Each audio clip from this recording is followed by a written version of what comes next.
चाणक्य की रणनीति और चंद्रगुप्त की कुशलता से सिकंदर परास्त होकर वापस अपने देश लौट चुका था और सिकंदर की मृत्यु के बाद उसका सेनापति सेल्यूकस राजगद्दी पर बैठा भारत को पुनः जीतने के लिए विशाल सेना के साथ निकल पड़ा।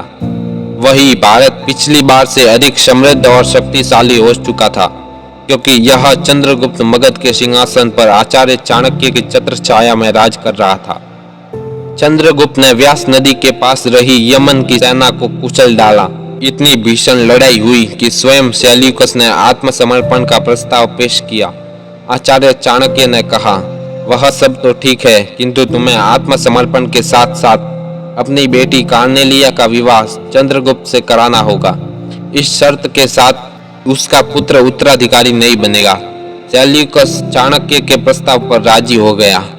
चंद्रगुप्त अपने आचार्य चाणक्य से किसी भी रणनीति पर प्रश्न नहीं करते, किंतु इस बार वह चाणक्य से प्रश्न पूछ बैठे कि यह विवाह का प्रस्ताव आखिर क्यों। चाणक्य चंद्रगुप्त को लेकर जंगल की ओर निकल गए। वह रास्ते में कांटा बिछा था, वह कांटा दोनों के पैर में चुभ गया। चंद्रगुप्त ने नीचे देखा तो कांटे की एक जंगली बेल चारों ओर फैली हुई थी। चंद्रगुप्त ने तलवार निकाला और उस बेल को उखाड़ फेंकने के लिए आगे बढ़े। आचार्य ने रोकते हुए कहा, इसे हम प्रेम से भी जड़ से समाप्त कर सकते हैं। इसकी जड़ पर गुड़ और दही डाल दिया जाए तो चींटियां इसके जड़ को कुछ ही दिनों में समाप्त कर देगी। इसी प्रकार सेल्यूकस की पुत्री का विवाह प्रस्ताव बार बार के युद्ध को अनंत काल के लिए रोक देगा।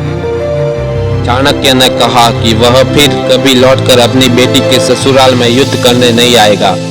इस कहानी से हमें यह सीख मिलती है कि शत्रु को रणनीति से हराया जा सकता है, लेकिन शत्रुता को जड़ से समाप्त करने के लिए प्रेम का मजबूत बंधन होना चाहिए और दूरगामी परिणाम पर विचार करते हुए कार्य करना चाहिए। अगर आपको ये वीडियो पसंद आया हो तो लाइक कीजिए और ऐसे ही मोटिवेशनल वीडियो देखने के लिए हमारे चैनल को सब्सक्राइब कीजिए।